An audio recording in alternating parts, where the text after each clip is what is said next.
Bukan berarti yang lain dibenarkan. Artinya apa? Begitulah manusia-manusia munafik hari ini memperjualbelikan agama demi kepentingan dunia. Jangan mengaku beriman kepada Allah jika kita masih meremehkan dan merendahkan Allah. Nah, ini yang kita ingatkan kepada mereka-mereka yang mendapatkan tempat-tempat terbaik di sisi mereka, terkhusus untuk dunia-dunia mereka.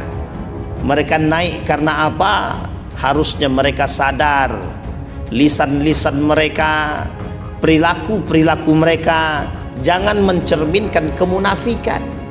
Allah tak menyukai perbuatan demikian. Jangan pernah percaya dan jangan pernah tunduk dan taat kepada orang-orang atau patuh kepada orang-orang yang suka bersumpah, mempermainkan sumpah dan ingkar akan sumpah. Nah, ini ngeri nih Pak. Ini kalau kita kait-kaitkan dengan keadaan kita sekarang ini cocok banget ini. Maka banyak manusia-manusia munafik di muka bumi itu begitu ini. Dan mereka melalaikan Allah, mereka melalaikan Rasulullah. Jadi Bapak Ibu sekalian yang berbahagia, kalau hari ini kita menemukan manusia-manusia seperti ini, ya memang sebenarnya kita berada di tengah manusia yang seperti itu memang. Dan Nabi sudah katakan itu, kata Nabi, akan muncul manusia-manusia sab'ina kadzab, akan muncul di tengah umat manusia itu 70 para pendusta. Ini bukan 70 lagi nih. Sudah banyak para pendusta-pendusta itu, dan paling berbahaya pendusta-pendusta agama. Ini uang tapi jangan berdakwah lagi. Apa kata ulama tersebut? Lebih baik aku mati daripada aku harus berhenti berdakwah, katanya. Coba, kita butuhkan sekarang tuh yang begitu. Yang kita butuhkan yang seperti ini. Manusia-manusia yang punya seperti ini. Ini yang sulit kita temukan. Makanya mohon maaf, kalau kita berbicara kebangkitan Islam, sejauh darah kita belum merasa mendidih ketika disebutkan tentang perjuangan, dan belum ada gigihnya, semangatnya, gemetarnya, belum ada rasa cinta kita terhadap perjuangan. Di kantor-kantor anggota dewan itu harus kajiannya jihad kalau perlu, kajiannya jihad, tapi tidak mungkin mau itu. Kenapa nggak mau? Karena mereka takut meninggalkan dunia. Tapi coba itu yang kemudian mereka angkat, selalu mereka perdengarkan, setiap hari didengarkan sama mereka. Setiap hari kajian tentang perjuangan bagaimana Salahuddin Al-Ayyubi, Muhammad Al-Fatih, Utsman ibn Affan, Umar ibn Al-Khattab dan lain sebagainya. Mesti kelak akan muncul semangat mendidih memperjuangkan itu. Tapi itu yang harus dijauhi dari mereka.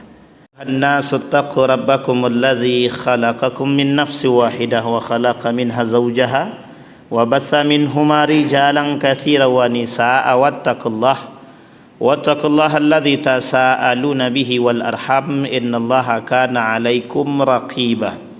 Puji syukur kehadirat Allah dengan mengucapkan alhamdulillahirabbil alamin, berselawat kepada Nabi dengan mengucapkan Allahumma salli ala Muhammad wa ala ali Muhammad fil alamin innaka Hamidum Majid.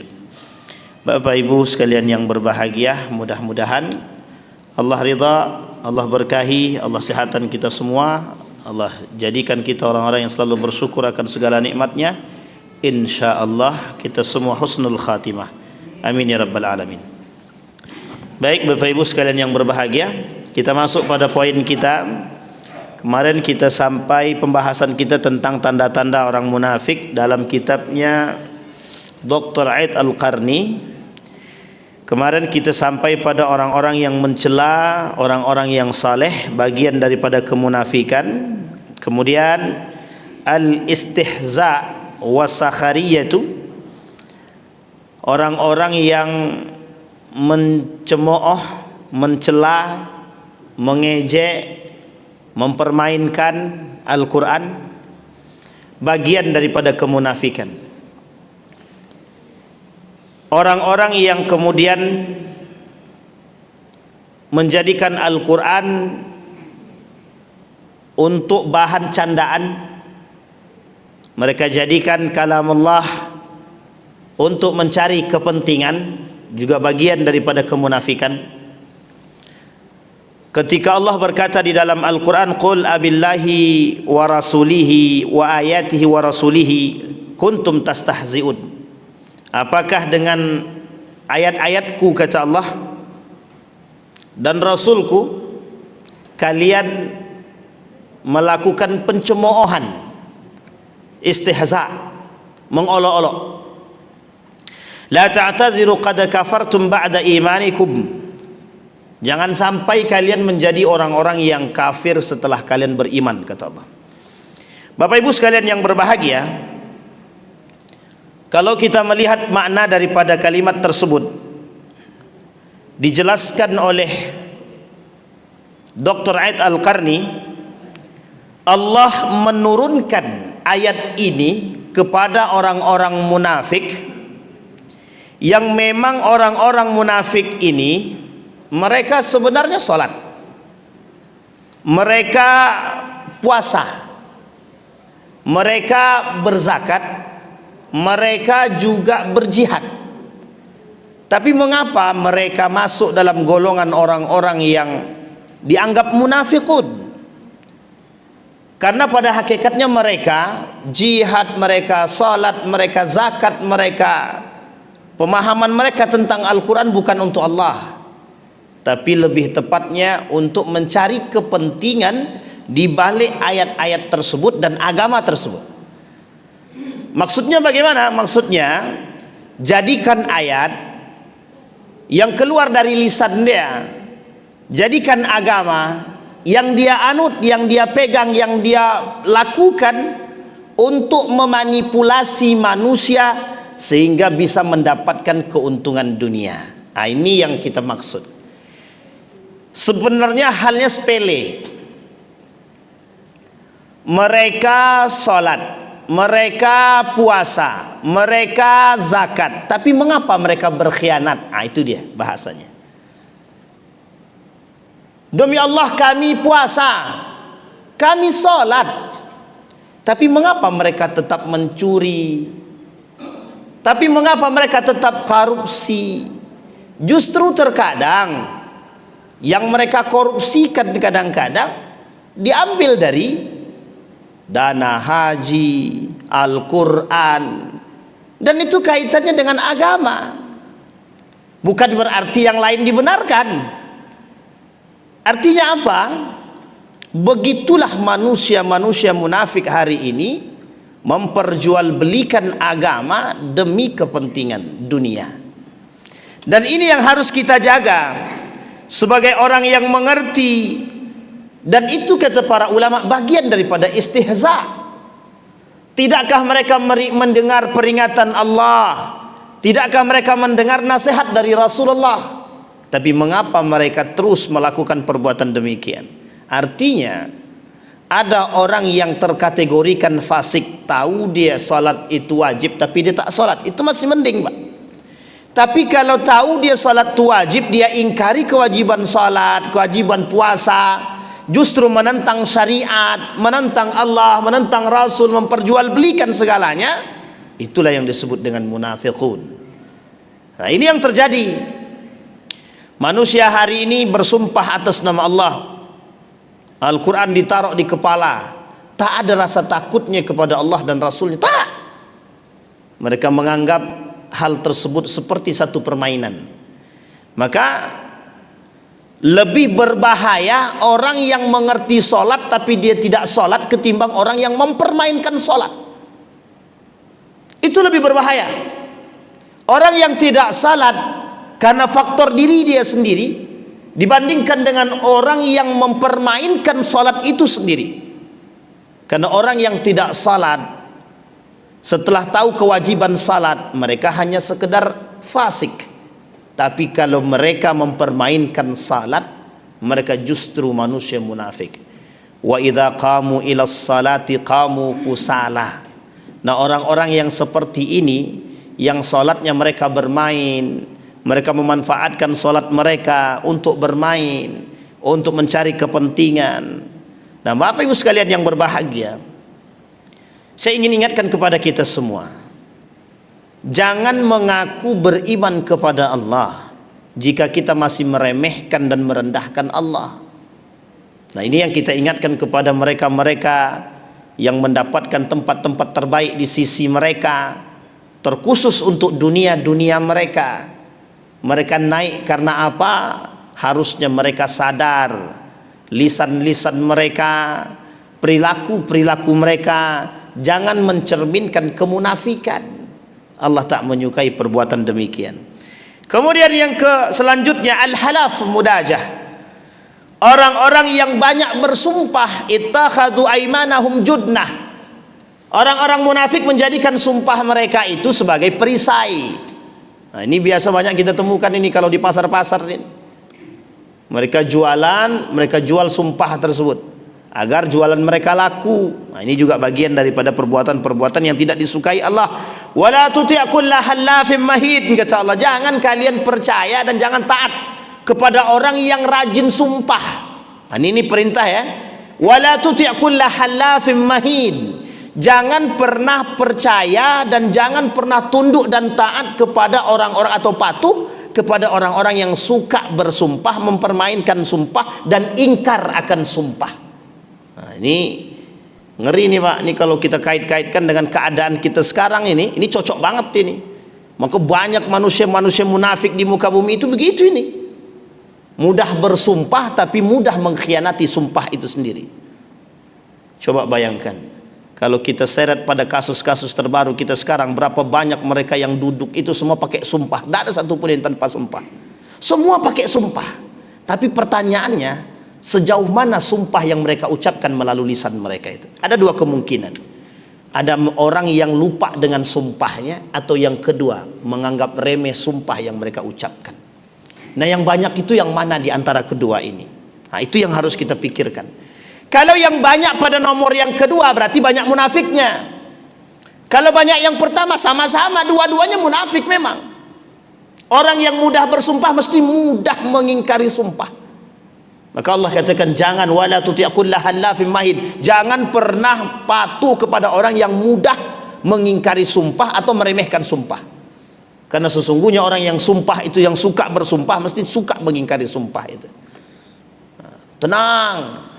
Janji dan ingkar janji dan khianat sumpah itu sama biasanya. Karena terkadang orang berjanji, untuk mengikat janjinya perlu dengan sumpah. Nah, sumpah ini menjadi perisai. Ketika dia berjanji orang tidak percaya, dia keluarkan sumpah. Nah, sumpah ini menjadi perisai terhadap janji dia agar orang percaya. Setelah orang percaya, kemudian pengingkaran selanjutnya.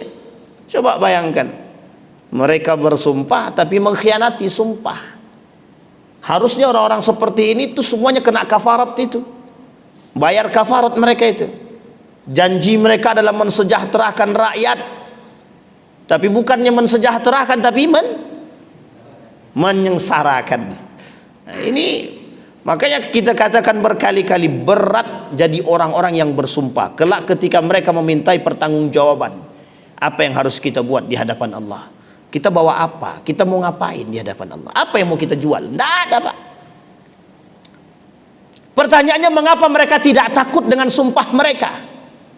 Kalau dia bernazar wajib hukumnya membayar nazar. Kalau dia bersumpah dan mengingkari sumpah wajib dia bayar kafarat. Berarti berapa banyak mereka yang harus bayar kafarat? Dan mereka melalaikan Allah. Mereka melalaikan Rasulullah. Jadi Bapak Ibu sekalian yang berbahagia, kalau hari ini kita menemukan manusia-manusia seperti ini, ya memang sebenarnya kita berada di tengah manusia yang seperti itu memang.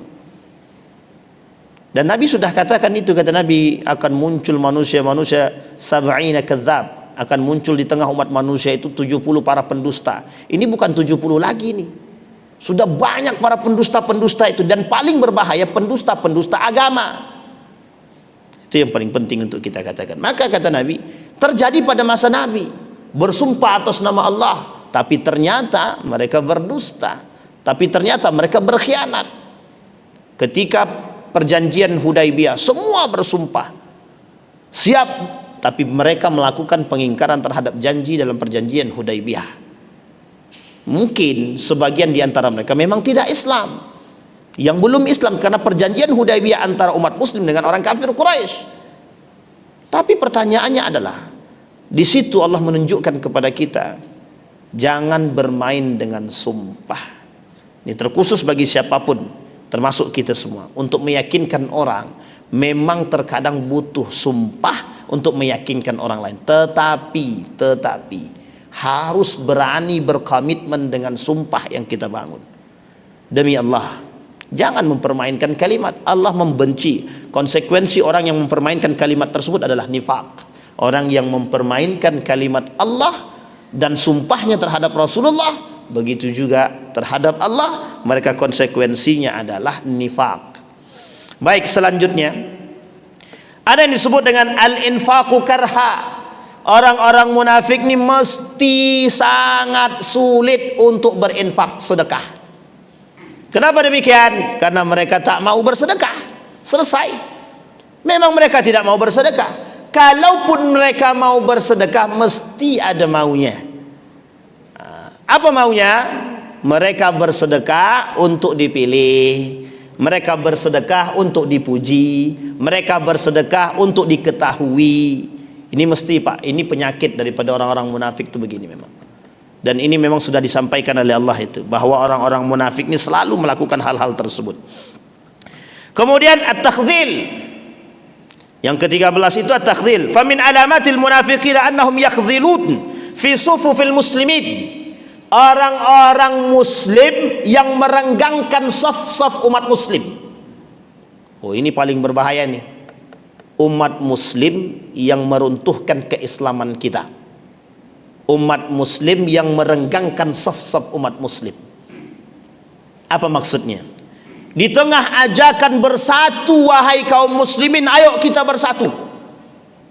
Kita bangun peradaban Islam, masuk orang-orang muslim yang kemudian meruntuhkan semangat-semangat itu. Dan mereka menghasut satu dengan yang lain agar meninggalkan nilai-nilai Islam tersebut. Kita ambil contoh. Ketika ada seruan, "Hei kaum muslimin, ayo kita bersama membangun." Datang orang-orang yang memang muslim, tapi karena dibayar, karena ada kepentingan dunia, karena takut tersingkirkan, karena dan lain sebagainya, termasuk karena tekanan, dia harus merusak, menghasut satu dengan yang lain.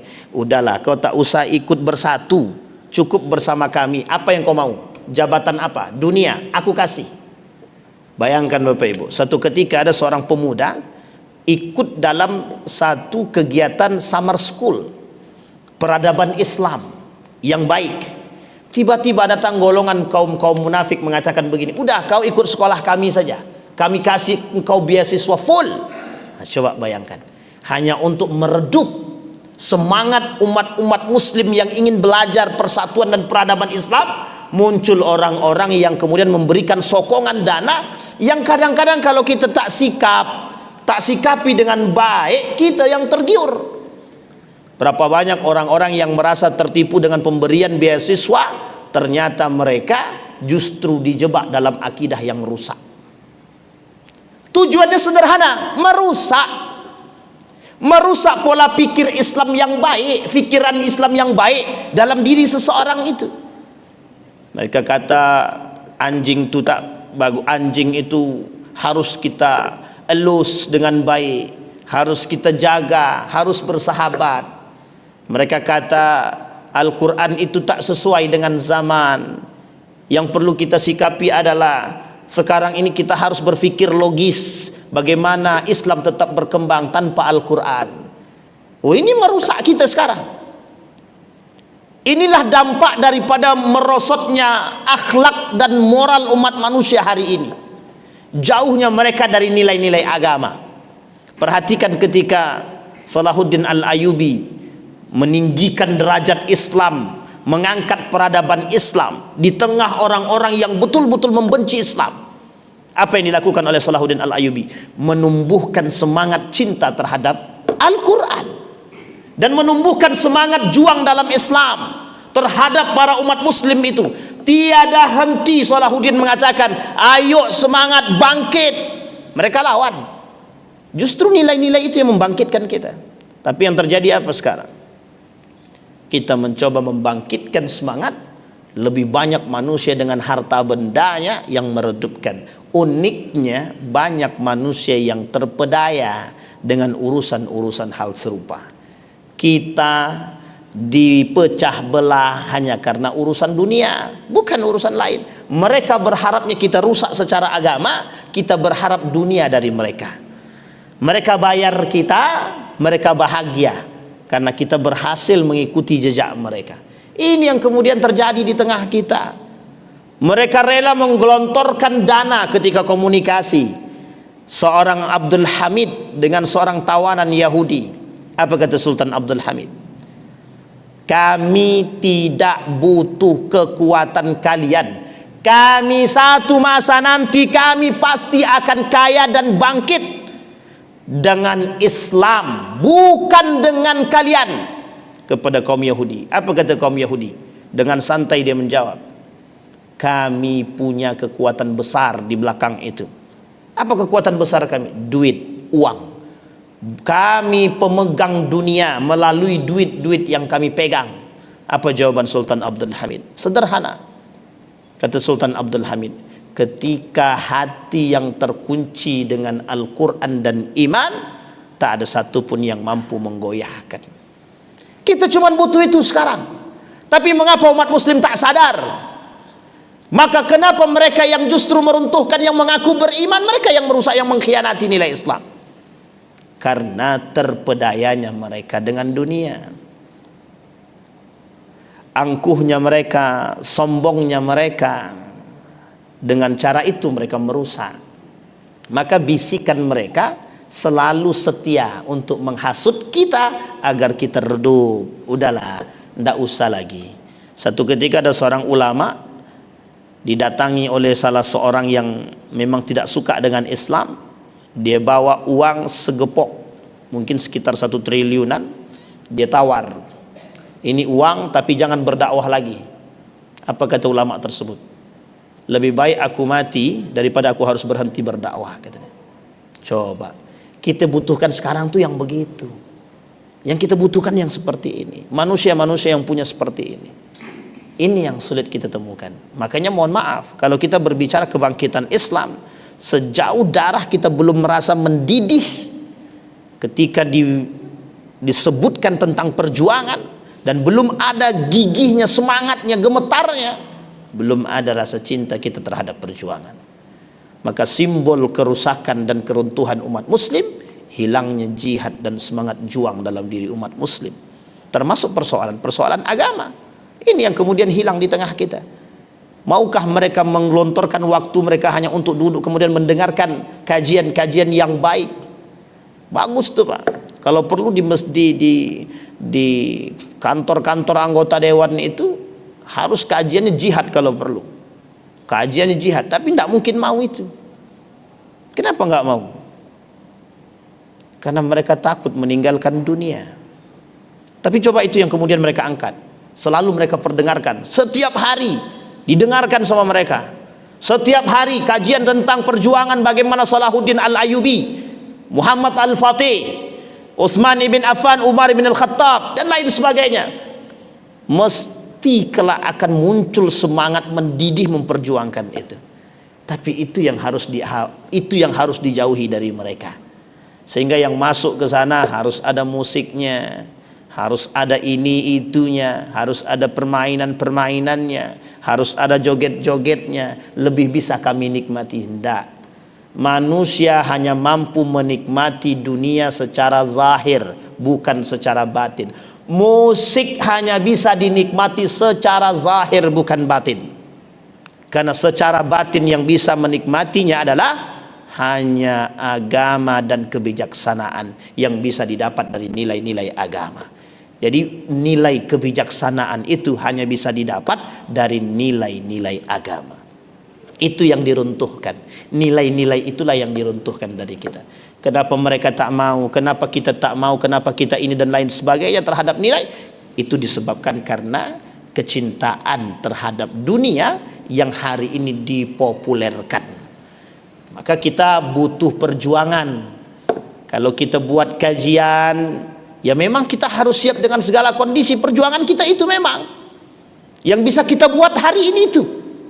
Makanya hari ini kita bersyukur bisa adanya digitalisasi teknologi yang bisa menyebarkan video-video tentang kajian-kajian yang bisa membangkitkan semangat, paling tidak tentang perjuangan. Bayangkan setiap kajian yang harus kita dengar, bagaimana mereka Salahuddin Al-Ayyubi dari satu tempat ke tempat yang lain hanya ingin menghidupkan semangat. Besok semangat juang, jihad, jihad, jihad, itu terus. Pegang Al-Quran, mati kalian mati syahid. Kalau kemudian merdeka, kita mati syahid. Kalau kita kalah dalam medan perang dan kita dalam menjaga negara dan agama, mati syahid. Itu terus yang disebut, itu terus yang diangkat. Bagaimana tidak tertanam? Apa yang terjadi? Salahuddin Al-Ayyubi mencatatkan nama dia dalam sejarah penaklukan kota Yerusalem yang kedua. Dalam perang salib dimenangi oleh seorang anak muda yang punya semangat menanamkan nilai-nilai perjuangan melalui dinasti Ayyubiyah. Ini yang kemudian yang harus kita contoh. Tidak ada yang lain yang perlu kita contoh. Oh, si fulan bin fulan, tidak ada. Sejauh mereka masih cinta terhadap dunia, tidak perlu kita jadikan mereka sebagai contoh dalam kehidupan kita. Justru merusak dan menambah kecintaan kita terhadap dunia. Mudah-mudahan dengan apa yang kita sampaikan, setidaknya poin-poin yang kita sampaikan ada sampai nomor 13. InsyaAllah di pertemuan selanjutnya akan kita sampaikan pada yang ke-14 tentang karakteristik orang-orang munafik dalam kitabnya Dr. Aid Al-Qarni. InsyaAllah kita semua terhindar dari sifat-sifat kemunafikan.